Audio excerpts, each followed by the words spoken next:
కల్వకుంట్ల కవిత గారిని కలవడం జరిగింది. వారు చాలా ధైర్యంగా ఉన్నారు.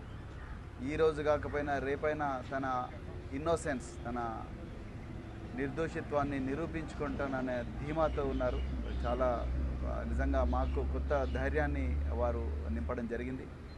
మరి ఈ మొత్తం కేసు చూస్తే 2022 నుండి 2024 వరకు జరిగిన ఈ కేసు పరిశోధన చూస్తే అసలు పూర్తిగా రాజకీయ దురుద్దేశంతోనే ఈ కేసు పెట్టినట్టుగా మనకు క్లియర్గా అనిపిస్తూ ఉన్నది.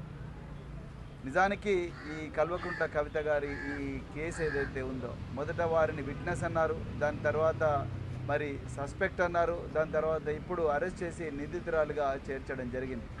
మరి వారి లాయర్కు నోటీస్ ఇవ్వకుండానే సిబిఐ వాళ్ళు కూడా జైల్లోకి పోయి మరి ఈడీ కేసులో అరెస్ట్ అయిన కవిత గారిని సిబిఐ వాళ్ళు లాయర్కు నోటీస్ ఇవ్వకుండానే జైల్లోనే అరెస్ట్ చేసిందంటే ఎంత ఘోరంగా ఉందో మీరు ఒకసారి ఆలోచించండి. ఇది చాలా హాస్యాస్పదంగా ఉన్నది. కల్వకుంట్ల కవిత గారి మీద ఈ కేసు పెట్టడం, మిగతా వాళ్ళ మీద పెట్టడం. నిజానికి ఇందులో ఈ క్రైమ్లో ఎక్కడ డబ్బు దొరకలేదు. నిజానికి PMLA, prevention of money laundering act అనేది కేవలం టెర్రరిస్టులు ఫైనాన్సింగ్, డ్రగ్ ట్రాఫికింగ్, వీటిలో ఏదైతే విదేశాల నుంచి డబ్బు ఈ దేశానికి వస్తుందో, వచ్చి ఈ దేశ అంతర్గత భద్రతకు ప్రమాదం ఉందో అలాంటి కేసుల్లోనే ఈ పిఎంఎల్ఏ వస్తుంది. కేవలం బలవంతంగా, బ్రూటల్గా కేంద్ర ప్రభుత్వం తన ఆధీనంలో ఉన్నది, అన్ని రాజ్యాంగ వ్యవస్థలు నా కంట్రోల్లో ఉన్నాయని నరేంద్ర మోడీ గారు ప్రతిపక్ష పార్టీలన్నీ గొంతు నొక్కడం కోసం దౌర్జన్యంగా PMLA, prevention of corruption act ఇందులో యాడ్ చేసింది. నిజానికి ఇందులో ఎక్కడ కూడా టెర్రరిస్ట్ ఫైనాన్సింగ్ లేదు, లేకపోతే narcotics, drugs and prevention of corruption, prevention of psychotropic substances act లేదు. అదేవిధంగా ఏ స్పెషల్ యాక్ట్ కూడా దీంట్లోకి రాదు. రానప్పుడు వీళ్ళ దగ్గర ఒక పైసా దొరకలేదు. కేవలం అప్రూవర్స్, ఐ రిపీట్, అప్రూవర్స్ ఇచ్చిన స్టేట్మెంట్తోని, కో అక్యూజ్డ్ అనే వ్యక్తుల దగ్గర నుంచి బలవంతంగా తీసుకున్న స్టేట్మెంట్లతోనే మరి ఈరోజు ఇది వస్తుంది. ఈరోజు ఆమెను అక్యూజ్ చేసిండ్రు. నిజానికి జైల్లో కవిత గారు మాకు స్పష్టంగా చెప్పడం, మా మీద ప్రెజర్ ఉన్నది, వాళ్ళ పేర్లు చెప్పండి, వీళ్ళ పేర్లు చెప్పండి, వాళ్ళ పేర్లు చెప్పండి, వీళ్ళ పేర్లు చెప్పండి, ప్రెజర్ పెడుతున్నారు కేంద్ర ప్రభుత్వం, ఈ కేంద్ర దర్యాప్తు సంస్థలు మా మీద ప్రెజర్ పెడుతున్నారని చెప్పేసి మరి కల్వకుంట్ల కవిత గారు చాలా స్పష్టంగా చెప్పడం జరిగింది. నిజానికి ఈడీ ఎంత ఏకపక్షంగా దౌర్జన్యంగా వ్యవహరిస్తుందంటే మీరు చూడండి. హేమంత్ బిశ్వ శర్మ, అస్సాం చీఫ్ మినిస్టర్, ఆయన మీద 100 కోట్ల స్కామ్ ఉన్నది, దాని మీద ఇంతవరకు ఆయనకు జైలుకు పోలేదు. అదేవిధంగా అజిత్ పవార్, ఆయన మీద కూడా మహారాష్ట్ర కోఆపరేటివ్ బ్యాంక్ స్కామ్ ఉన్నది. ఏదైతే ఎకనామిక్ అఫెన్సెస్ వింగ్ మహారాష్ట్రలో కేసు క్లోజ్ చేస్తే మళ్ళీ ఈడీ తీసుకొచ్చి దాన్ని ఓపెన్ చేసి మళ్ళీ ఆయన మాట వినకపోతే, మాట వింటేనే ఆయన బీజేపీలో జాయిన్ అయిన వెంటనే మళ్ళీ కేసు క్లోజ్ చేసిండ్రు.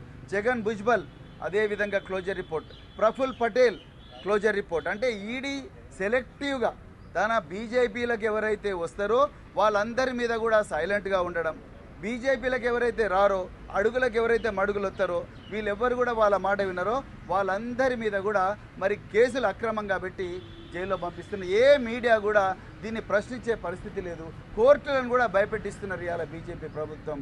That's why we have met Ms. Kalvakuntla Kavita Garu today, and then she is very strong, and she has been sharing with us that there is a lot of pressure from the investigating agencies to reveal, to add the names of other politicians who are not towing the line of BJP, which is absolutely illegal, unconstitutional and immoral. In fact, she appealed to the court to release her on bail, to grant her bail on the grounds that she is a mother, she is innocent, and the ruling establishment is taking revenge on her, a political vendetta. So this is a case of absolute political vendetta. So that's why we are condemning this totally. And then there is a wrong application of law. The central government, that is BJP government, is using ED and CBI to silence the political opponents. So I pray to the people of India, where elections are going to happen, to defeat BJP hands down. So then only the country will be saved. Then only the democratic voices will be preserved in this country. So వాళ్ళు తెలివిగా చూడండి, PMLA కిందకి ఈమె రాదని చెప్పేసి CBI వాళ్ళతో PC act పెట్టించి మరి సిబిఐలో మళ్ళీ బెయిల్ ఈజీగా వస్తుందని చెప్పేసి కావాలని ఇందులో మనీలా పిఎంఎల్ఏ ఇన్వోక్ చేసిండ్రు. పిఎంఎల్లో ఎందుకు ఇన్వోక్ చేసిండ్రు? ఎందుకంటే పిఎంఎల్ఏ షెడ్యూల్ ఏ అఫెన్సెస్లో ప్రివెన్షన్ ఆఫ్ కరప్షన్ యాక్ట్ ఉంది కాబట్టి ప్రివెన్షన్ ఆఫ్ కరప్షన్ యాక్ట్ పెట్టేసి ఆమె ఏదో డిమాండ్ చేసిందని చెప్పేసి ఎక్కడుంది డిమాండ్? ఇది చూపించండి. మరి ఇంతవరకు మీరు ఇన్ని ఛార్జ్ షీట్లు వేశారు కదా, ఎక్కడుంది? Where is the crime proceed? The act clearly says the crime proceed. Where is the crime proceed? Show me the crime. Show me the crime proceed. Physically you have to show me the money. There is no crime proceed. Then how are you applying? Just because you have all the power and your investigating agencies, they are misusing the section, so nobody is questioning, and entire media is under pressure. Then they are pressuring the judicial system. So that's why nobody is asking these questions. So today Bharat Rashtra Samiti asking these questions. You are applying law illegally. You are applying a law. You are wrongly applying this law. So that's what we are trying to say. Thank you very much.